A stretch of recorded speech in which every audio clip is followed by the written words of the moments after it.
One of the main applications of trigonometry is finding heights and distances. In day-to-day life, it is very important to find what is the height and what is the distance. If we have a mountain, in order to find the distance of mountain, it is very difficult to calculate with the help of scale available. So we can use these trigonometric formulas in order to find the height of mountain here. Here, the vertical distance is called as height and horizontal distance is called as distance here. And the angle with which you look upon the top of this height object. So obviously, this is height means your object is here and you are here. So you are looking to your object, and if you are looking from bottom to height, if you are turning your head high, then this is called as angle of elevation. Elevation means elevating, you are elevating to right.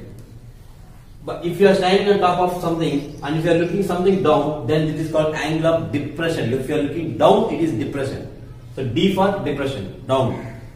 Elevation is up here.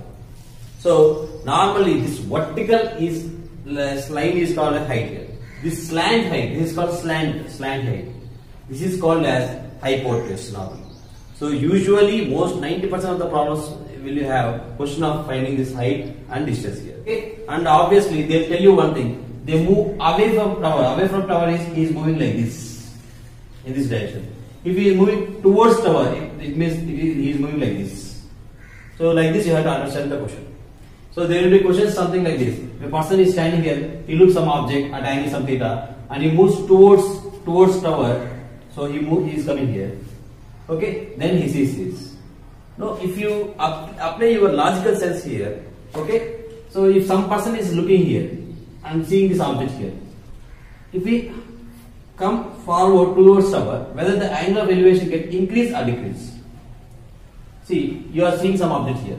If you go towards that object, your angle of elevation gets increases. Now you are looking at some object here, and if you go backwards, the angle of elevation gets decreased. That's a simple practical application. So though examiner doesn't give that whether he is moving away or far, if angle gets decreases means he is moving far. If angle gets increases means he is moving towards. Like this you have to understand. Fine.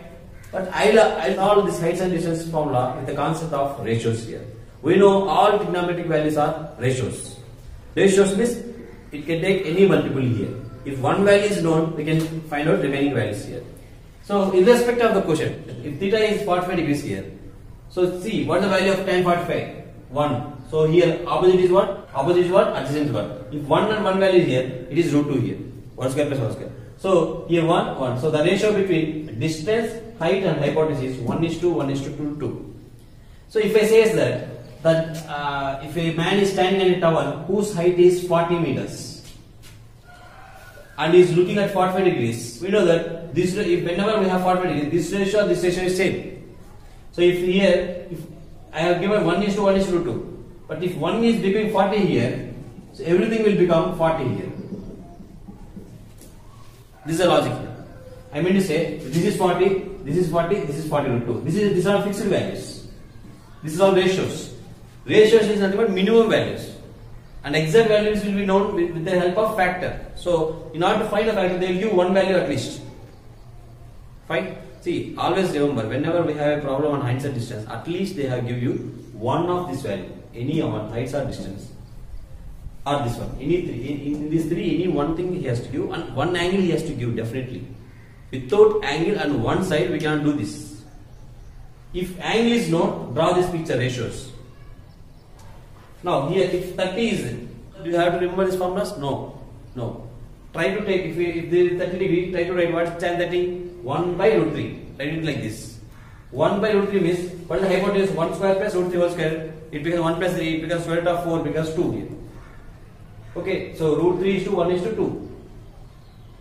So now there is a question like, the height is here 60 meters, what is this height? So here, if it is 61, wherever 1 is there, write it there 60. So all becomes like this, 60 root 3, 60, 2 3 is 120. So this is 120, like this you can fill this. Wherever 1 is there. If they don't give 1 here, instead of giving here, they told here, this is 60. So it is nothing but 2 times something k, x is equal to 60. So what is x here? 30. So 30 times you have to multiply on all this thing. Now here, whenever we have 60 degrees here, tan 60 degrees means root 3 by 1, again it is 2. Now instead of giving this height, he has given this height. So the height of an object which is standing is equal to 40 meters. So root 3 is equal to 40 they have given. So how to find one value here? So root 3 will go this side. It is 40 by 2. So 1 is nothing but 40 by 2. So wherever 1 is there, you have to replace by 40 by 2. So root 3 they have given it already 40.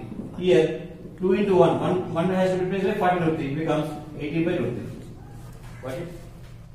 So if you understand this ratio concept, it is very easy to solve any problem. Now I forgot to explain about angle of depression here. So if a person is standing here and looking on the object, it becomes angle of elevation. If it is looking from the top to the bottom, it is called angle of depression here. But see here, so he is looking down like this. So take a reference angle like this, parallel line. Looking down means he is looking from here to his right, and if he is looking down means it has to look like so. This is the theta value. So if you observe it carefully, this is parallel, this is parallel. If you say here, alternate interior angles these two. So if this value is same to this value. So angle of depression, in other words, is called as the angle of elevation here. So only thing that you are standing here, that is the meaning of angle of depression. Angle of elevation means you are standing here. Unless specified in the exam, don't take height of this person. Got it? Let's solve some problems on this. Here, understand the question carefully, read it carefully. The power tower stands vertically on ground, so it is like this, vertically on ground. This is ground. From a point on ground, so from ground, which is 30 meters away from foot of the tower. So from this foot, it is 30 meters away. Let's take it from here, like this, 30 meters away from the foot of the tower. And the angle of elevation means he is standing here and he is looking from here. It is 45 degrees. Find height of this tower. We know from the ratio concept. So here, whenever we have 45, it is 1, 1 to 2. So this 2 value has to be saved. The question they have given 30 meters here. So if this is 30, here it is 30 here. If this is 30, this is 30, here it is 30 root 2 here. Okay? Like this you can fill with the help of ratios.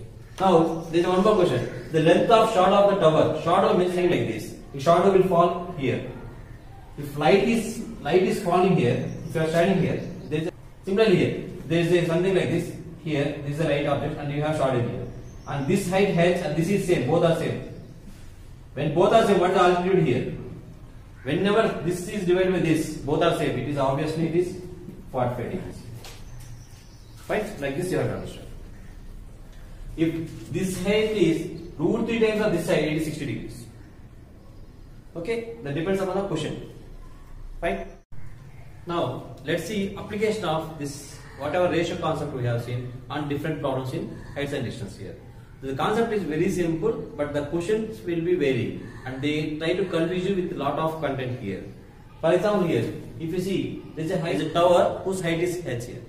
And there are two people on both sides of this tower. If one person is looking at the tower at 30 degrees, the other person is looking at 60 degrees tower, what is the distance between these two persons? One thing you have to observe here. If these two persons are at equal distance from the tower, then obviously the angle of elevation will be same. Practically. And if he is coming somewhat forward to this tower, then angle of elevation gets increased. So obviously this distance is more than this distance because angle of elevation got increased. If this angle is 30, if this angle is also 30, then both this distance and this distance are same. If here both angles are same, then both distance will be same. As the angles are different here, so both distances are different here. Now here we have two problems here. One is, if we close this side, it is 30 degrees concept. If we close this side, this is 60 degrees concept. So now take that 30 degrees concept. We know for 30 degrees what are the ratios here? Tan 30 is equal to 1 by root 3. So whatever is here becomes root 3 times here. So here the height is h. So what is the distance between here and here? A to C? Root 3 h. Now for 60, here the 60 degrees concept here. 60 degree concept is tan 60 degrees is equal to root 3 by 1. Or this can also be written as, if one value is here, 1 by root 3, both are same. So now here h is there. So what is this value now? If here h is there, it will be h by root 3. So here we have root 3 h, here it is h by root 3. The distance between them is root 3 h plus h by root 3, like this you will get for h by root 3. This is just applying the concept. Next, come there will be again questions like this. Suppose there is a tower whose height is h, and there is a person here, and he looks the top of the tower at 45 degrees angle. Then he walks for a while. Then after coming forward towards tower, the angle of elevation got 60 degrees. Then find the height of the tower, or find distance from which this he stands now, or find the distance at which he walks for a time. Like this is the easiest question. So they have given in this 4, like 1, 2, 3, 4 values. At least one value he will give you. Based on that value, remaining things you have to find out. If he gives you that he walked for 20 root 3 minus 20 distance, that is, if you take it here, 20 root 3 minus 1. This is the distance he has walked. From here, we know what is the ratio here. It is equal to root 3 by minus 1. So take this sub k here. So what is the k value here? It gets k value is nothing but 2. That is one value is nothing but 2. With this, we can do it here. 20 root 3 minus 1. Here 20 root 3. Here 40. Here 40 root 3. All things can be filled. Now whatever question he asks, from this table you can do it. Okay, first try to draw this like this, or try to remember how to draw this. So here 45, so first is 60 degrees here. First draw the 60 degrees table as it is, root 3, 1, 2. Now here it becomes 45 degrees. 45 degrees means here root 3 has to be, so sum of this thing has to be root 3. So already here it is 1, so 1 has to be subtracted. So I made it as root 3 minus 1. So 1 get cancelled. Here root 3, here root 3, like this. So come here, I'll explain here very clearly. Close this diagram. Now 60 degrees. 60 degrees means root 3 by 1 over. Now remove this 60 degrees. Now see here. 30 degrees means 1 has to be there. Tan 30 is equal to 1 divided by root 3 has to be there. But already root 3 is here. So the bottom you have to get 3 in order to get root 3. Then only root 3 by 3. Okay, it becomes 1 by root 3. So already root 3 is there. So here 3 has to be there. So here 1. So I have added 2 here. So it will be root 3 plus by divided by 3. It will get 1 by root 3. So this is the making of the ratio concept here. Once this is done, if he has given the height of tower is 60, what is the distance he has moved from A to B? Very simple. Because root 3 is equal to 60 means what is 1? 1 is equal to 60 by root 3. So here it has to be 2 times. So it will be 2 times. That is 120 by root 3 distance he has traveled. That's it. So it is very easy. So if you can draw this diagram, application is very easy. And no need to by heart the long shortcuts. Normally shortcut books, they will give you some formulas like this: tan alpha minus cot alpha by cot alpha minus tan alpha, like this, and that is not necessary here. Okay, try to in heights and distances. If you have any doubts, you can ask me in the comment section. I'll explain it. Thank you. Please subscribe to my channel Connecting Minds and please share link with your friends. Jai Hind.